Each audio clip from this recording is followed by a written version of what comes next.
We've all been there. You're driving along, maybe a light mist starts, and then seemingly out of nowhere, the heavens just open up. Right. And suddenly that familiar road ahead, it doesn't feel familiar at all. It becomes this unpredictable, slick hazard. In seconds, your tire grip feels like it's gone, and every little move feels precarious. You actually sent us a whole stack of sources on this, really aimed at getting to the core of how to handle wet roads safely. That's right. And that's our mission for this deep dive. We're extracting the absolute necessities. We need to get past the basics and, really understand the physics of why wet roads affect your traction so much. Okay. And from there, we'll drill down into the critical adjustments you have to make, everything from vehicle prep, like your tires, to big behavioral shifts, Yeah. like your following distance. I love that we're digging into the why, because I think that's what really changes behavior. So we're going to hit that essential pre-drive checklist, but also I want to spend some time on why traffic just gets 10 times worse when it rains. Right. It's not just people slowing down. And then crucially, we have to cover the specific steps to prevent and then handle that dreaded hydroplaning scenario. Excellent. Let's start with the immediate threat, because I think this is where a lot of drivers really underestimate the danger. Yeah. That first, say, 10 or 15 minutes of a shower, that's when the road surface just instantly transforms. Right. It's not just water. No, it's not. That water mixes with all the accumulated oil, dust, and grime that's been sitting there since the last rain. And it creates this incredibly slick, almost greasy layer. So it's a suspension of road gunk, basically? Exactly. It's like a temporary lubricant between your tire and the road. And that, it instantly cuts your tire grip. It reduces friction. Which means your stopping distance just shoots way up. Dramatically. It can double, even triple in a split second. And understanding that fundamental change is why preparation is it's non-negotiable. Okay, so if prep is that important, what's on the must-do checklist before the rain even starts? We have to start with tires, right? First and foremost, tires. If they're worn or underinflated, you're starting out with a massive disadvantage.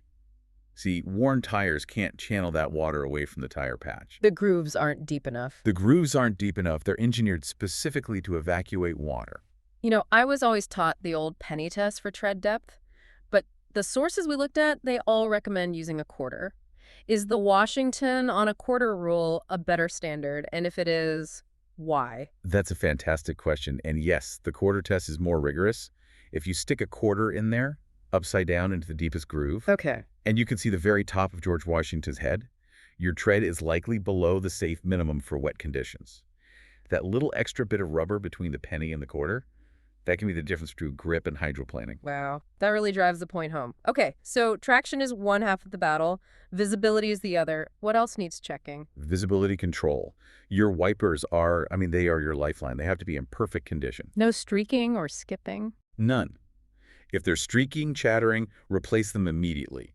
And then check all your lights, headlights, brake lights, turn signals. You need to see, but you also really need to be seen. And what about that sneaky danger inside the car? The interior fogging up. We all know to hit the defroster, but the sources really emphasized using your air conditioning system, even when it's cold out.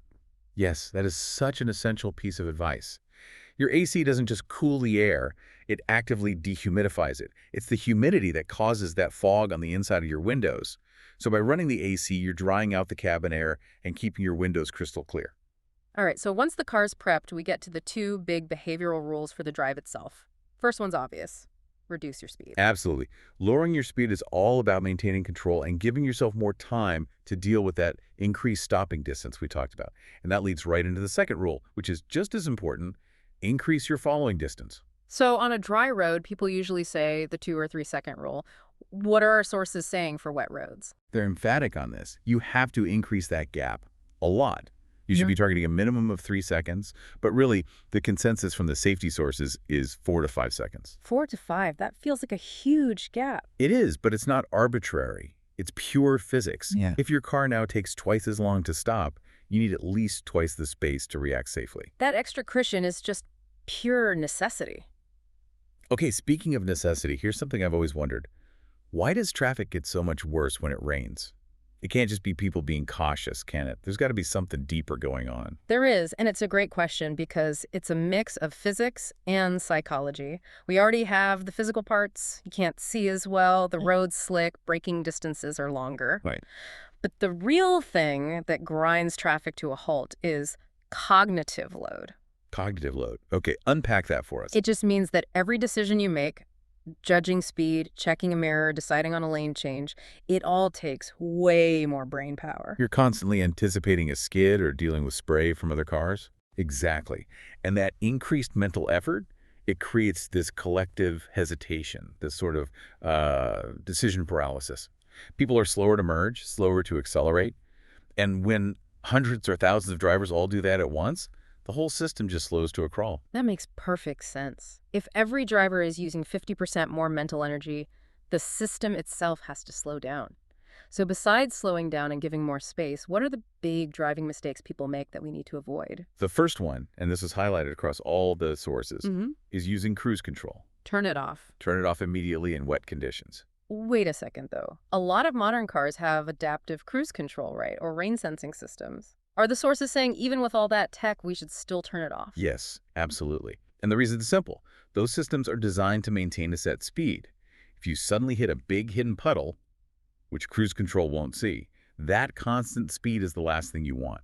It dramatically increases your risk of hydroplaning before you or the system can react. You need to be in immediate manual control of the throttle. That's it exactly. Manual control beats automation when the environment is this unpredictable. Okay, that's a critical point. What's the next mistake? Any kind of sudden movement, abrupt turns, hard braking, sharp acceleration. So everything has to be smooth and gradual. Everything. Your inputs for steering, braking, accelerating, they have to be gentle to maintain that delicate balance of traction. Abruptness is the enemy. Agreed. And that brings us right to the most feared scenario, hydroplaning. When that wedge of water literally lifts your tire off the road surface. And speed, like we said, is the #1 enemy here. Yeah. You need good tread depth. We covered the quarter test for that. But there's another really practical tip I liked. What's that? Try to drive in the tracks of the vehicle ahead of you when you can. Why does that help? Because that car has already pushed a lot of the water out of the way. It just reduces the amount of standing water your tires have to deal with, giving them a better chance to maintain contact with the asphalt. Okay, so let's get to the panic moment. You feel it happening. The steering goes light. The car feels like it's floating. What is that calm three-step reaction? Right. The key is to stay calm and not make any sudden aggressive moves. It's totally counterintuitive. Step 1 is to ease off the accelerator. Just gradually lift your foot off the gas. Let the car slow down on its own. Exactly. You want it to slow down naturally. Okay, step 2. Do not brake hard. This is vital. If you slam on the brakes, the wheels will lock up the second your tires regain any traction, and that will likely send you into a skid. So if you absolutely have to brake. Apply the brake gently, progressively. And step 3, steering. You steer gently, smoothly, in the direction you want the car to go. You're just holding a straight course or making the tiniest correction. You have to wait for the tires to find the road again. If you fight the wheel, you'll just make things worse when traction suddenly returned. Gently steer. Got it. Okay, let's talk about lights, because being seen by other drivers is so important, especially after something scary like that. This is where people make mistakes that affect everyone. The rule is so simple, but it gets ignored all the time. Always, always use your low-beam headlights in the rain. Low beams help define your position on the road for everyone else. And you have to avoid the high beams. Absolutely avoid them. Why are high beams so dangerous in the rain? It's just the physics of light. The high beams reflect off all those tiny water droplets in the air, the rain, the mist, and it bounces right back into your eyes. It creates a wall of glare. A total wall of white. You can't see the road at all. Okay, and what about the confusing one? Hazard lights. Hazard lights should only be used if you are stopped, or maybe moving extremely slowly in a truly hazardous situation. Like if you pulled over on the shoulder. Exactly. You never use them while driving normally in the rain. It just confuses other drivers. They don't know if you're braking or turning or what you're doing. Let's move to the extreme hazards then. Specifically, flooded roads. We know the first rule is just don't. Avoid it. But if you have to, what's the hard limit? The protocol is clear. Find another ride if you can. But the physical limit for driving through standing water is, well, it's very low. We're talking less than 6 inches. 6 inches, that's it. That doesn't sound like much, but that's enough to cause real problems. It is. 6 inches of water can stall out many engines if it gets sucked into the air intake, and it could definitely cause you to lose control. But even more critically, never ever drive through moving water. And why the absolute ban on moving water? The force is just immense. The sources we read noted that just a foot of moving water can float most cars. 12 inches can float a car. It can. And 2 feet of moving water can carry away SUVs, pickup trucks. It's staggering. You just can't judge the power of that current. Wow. Okay, that really underlines why you just have to turn around. Circling back to braking for a second, we know we need to brake earlier and more gradually. But what about for cars with ABS, the anti-lock braking system? The principle of braking early still applies, of course. But if you do have to stop fast with ABS, the actual technique is totally different from what people used to learn. Right. The old advice was to pump the brakes. But with ABS, you're supposed to just push down hard and hold it. That goes against instinct for a lot of people. Why does ABS need that firm, continuous pressure? That's a crucial thing to unlearn. You have to apply firm, consistent pressure and just hold it down. The reason is that the ABS system is modulating the brake pressure for each wheel, hundreds of times per second, far faster than any human could. So you're letting the computer do the work. Exactly. By holding the pedal down, you give the system the pressure it needs to work its magic, to prevent the wheels from locking up while giving you the most possible grip and letting you steer. If you pump the brakes, you're just fighting the system. That makes perfect sense. Okay, finally, let's touch on specialized gear. We've talked tread depth, but what about different types of tires? Yet, even with perfect inflation, the design of the tire matters a lot. Your standard all-season tires have a good balance, and they have channels designed to push water away. But for someone who lives in, say, the Pacific Northwest or Florida where it rains all the time, they might want something more specific. What makes a wet weather tire different? They're engineered with a couple of key differences. First, they often use special rubber compounds, a lot of times with silica in them. What does that do? It helps the rubber stay flexible and grippy even when it's cold or super wet. Second, they have deeper, more aggressive tread patterns, often in a V shape. And those are just better at pumping water out from under the tire. Much better.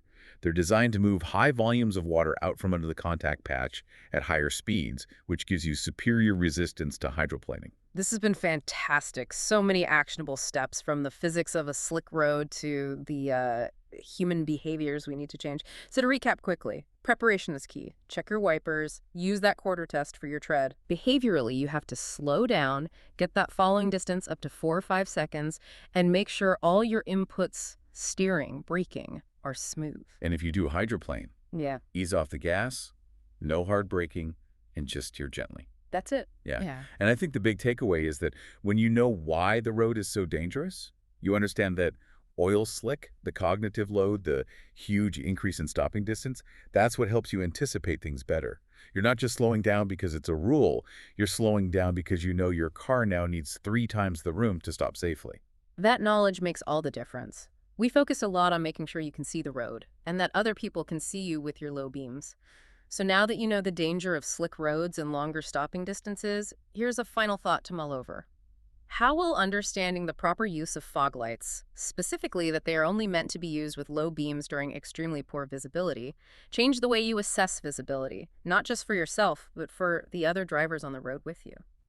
Please like, subscribe, and get notified.